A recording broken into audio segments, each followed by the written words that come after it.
Sang Sabda Menyapa.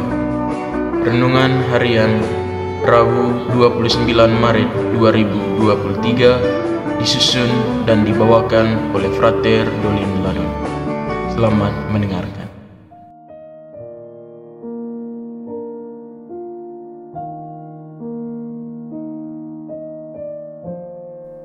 Saudara-saudari yang terkasih dalam Kristus Tuhan, sebelum memulai renungan kita pada hari ini, marilah kita mengawalinya dengan tanda kemenangan Kristus. Dalam nama Bapa dan Putera dan Roh Kudus. Amin. Renungan kita pada hari ini berjudul Layakkah kita?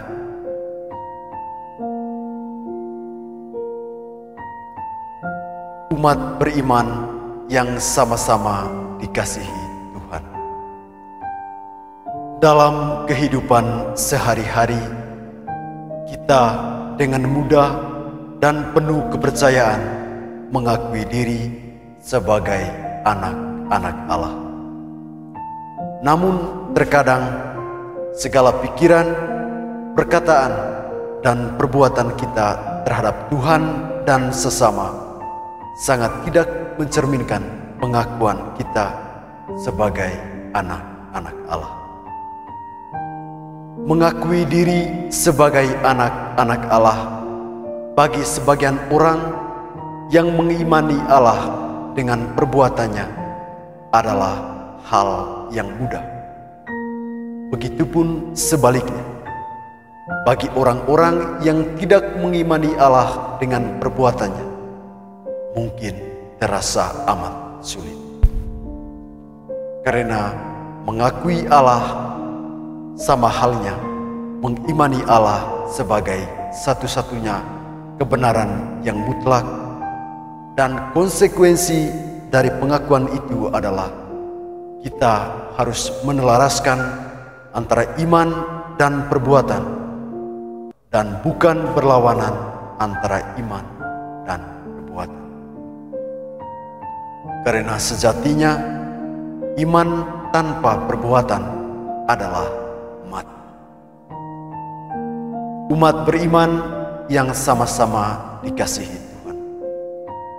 Perikop Injil yang diperdengarkan kepada kita pada hari ini mengisahkan tentang adanya kontradiksi yang menarik dalam kehidupan orang Yahudi, di mana mereka mengakui diri sebagai anak-anak Abraham, dan bahkan mereka mengatakan bahwa bapak mereka adalah Allah.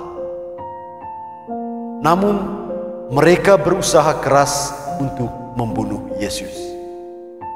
Padahal dalam perkataan dan perbuatannya, Yesus dengan jelas menunjukkan jati dirinya sebagai putra Allah, Sang Mesias. Rupanya gambaran Mesias yang ada dalam benak mereka tidak seperti yang ada dalam benak Yesus.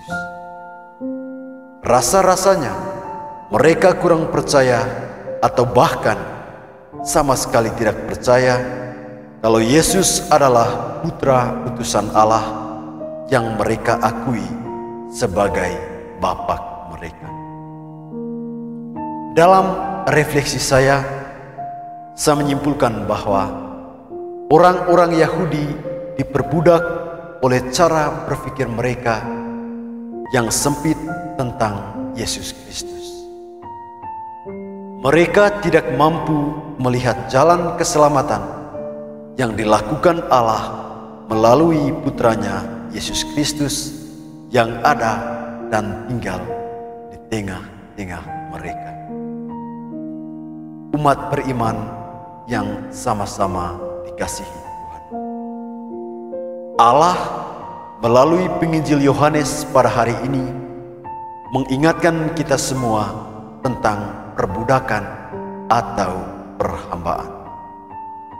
Orang yang berbuat dosa adalah orang yang diperbudak oleh dosa.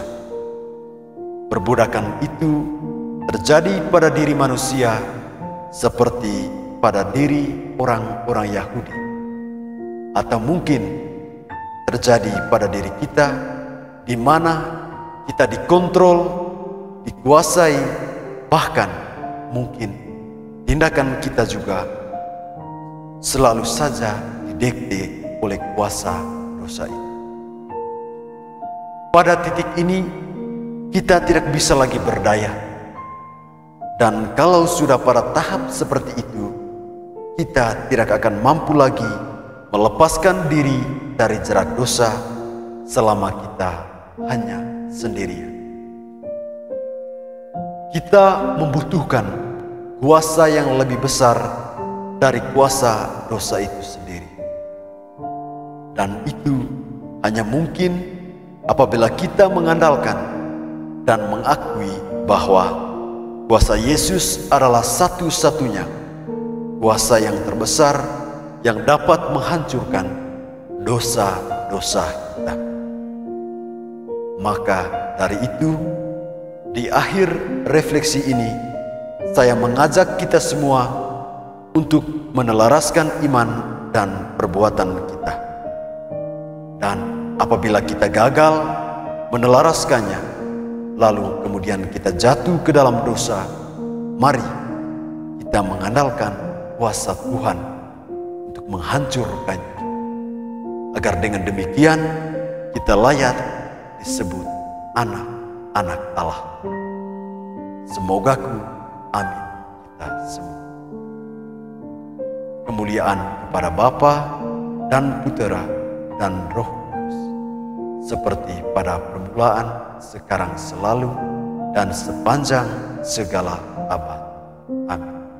Dalam nama Bapa dan Putera dan Roh Kudus. Amin.